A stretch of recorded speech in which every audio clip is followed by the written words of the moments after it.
সব পুরা মরছে নাকি? আমি ফোন দিছিনি। বাড়িতে কি সবাই পুড়ে মরছে? কেউ ফোন ধরছিস না? মৃত্যুর মুখোমুখি দাঁড়িয়ে বোনের ফোনে এমন আকুতি জানিয়েছিলেন মোহন, কিন্তু তখন ফোন ধরতে পারেননি বোন কিংবা পরিবারের কেউই। আর মরার সময় বাবা কসে বলে মারো কুটে গেছু মা, আমরা তো আগুন লাগা মরি তালা দেওয়া, মারো শেষ ডাক দেব মা। কে জানতো এটি হতে যাচ্ছে তার শেষ বার্তা? এর কিছুক্ষণ পরেই বিদেশের কারখানায় ভয়াবহ আগুন কেড়ে নেয় মোহন ও তার ছোট ভাই সুমনের জীবন। সৌদি আরবের ওই অগ্নিকাণ্ডে নিহত ১৬ প্রবাসী শ্রমিকের মধ্যে ১৩ জন নওগাঁর আত্রাই উপজেলার বাসিন্দা। তাদের মধ্যে গন্ডগোহলী গ্রামের গুফফার প্রামাণিকের ২ ছেলে মোহন ও সুমন কাজ করতেন একই সোফা কারখানায়। আমার এই দুইটা সন্তানই এই ভবিষ্যৎ, এই সংসারে গার্জেন বা অভিভাবক করলে ভুল হবে না।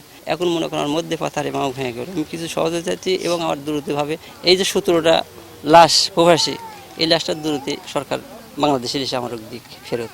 একই সঙ্গে ২ সন্তান হারিয়ে বাকরুদ্ধ তাদের পরিবার। আর শেষ মুহূর্তে ভাইয়ের ফোন ধরতে না পারার আক্ষেপে বারবার ভেঙে পড়ছেন বোন আদরি। ভাইয়ের শেষ ভয়েস SMS-ই এখন তার কাছে আজীবনের হাহাকার। ভয় যে করছে, তোরা সব বাড়িতে পোড়া মরছু, ফোন দিলে ফোন ধরিস না, মোবাইল বন্ধ করতেছিস, ফোন খালি দিসিনি, এই কথা কয়ে ভিডিও কল দিছে। তা শেষ কথা ভাই কি কথা বললো নি, এটাই আফসোস আমাদের।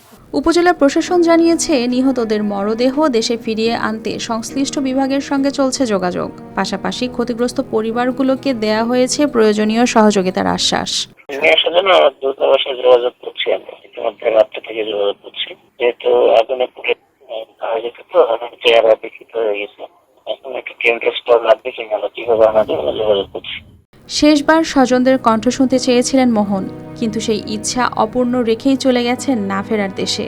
ফোন না ধরার আক্ষেপ নিয়ে পরিবার এখন অপেক্ষা করছেন অন্তত ২ ভাইয়ের মরদেহ যেন শেষবারের মতো ফিরতে পারে নিজের বাড়িতে। News desk, RTV।